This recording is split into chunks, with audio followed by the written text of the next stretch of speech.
दर्शक बंधु पूरा निरीक्षेई भल भाबरे देखंतु ए दृश्य। जणे व्यक्ति निज गाड़ीर टांकी को धरी पेट्रोल पंप रे हाजर काहेकि ना बाटरे गला बेले तांको गाड़ीरू पेट्रोल सरीगला। करिबे कोन? सरकार तो कड़ा नियम करिसेंती। प्लास्टिक बोतल रे तेल आनी पारिबेनी कि बिक्री भी हेबनी।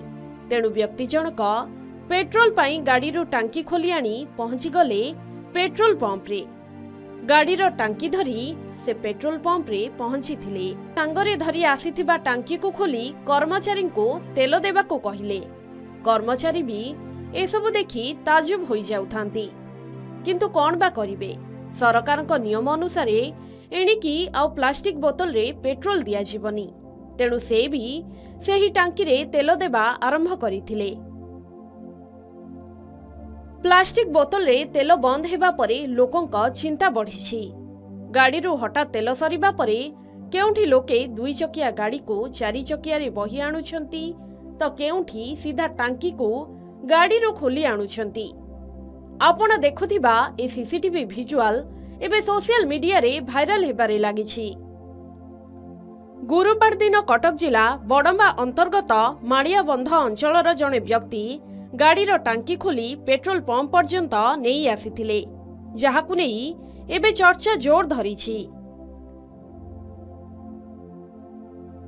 समान भावे गतकाली बोतल रे तेल न मिलिबारु पिकअप भ्यान द्वारा एक दुई चकिया जान को बही पेट्रोल टांकी को आनिथिले जणे युवक। पिकअप गाड़ी भड़ा करी निज बाइक को धरी पेट्रोल टांकी रे पहुंचीथिले। कटक जिला नरसिंहपुर ब्लॉक अंतर्गत नरसिंहपुर रे थिबा पेट्रोल पंप रो ए हेउछि दृश्य। युवक जनक अनुगुलरु नरसिंहपुर आसुथिबा बेले गाड़ीरू हठात तेल सरी जाइथिला। परे युवक जनक एक पिकअप भ्यान भड़ा करी बाइक धरी नरसिंहपुर पेट्रोल पंप रे पहुंचीथिले।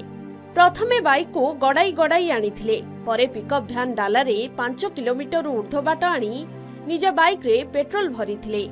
एथिपाई बाइक चालकों को पेट्रोल ठू अधिक गाड़ी भड़ा पाई खर्च करने को पड़िथिला।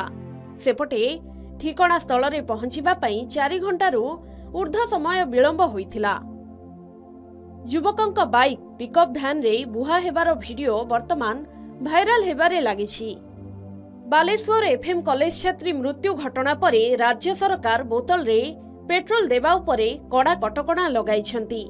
एहा परे एभली भिन्न भिन्न चित्र सबु देखिबाकु मिलुछि। कटक जिला नरसिंहपुर तथागत विश्वालंक रिपोर्ट के न्यूज ओडिशा।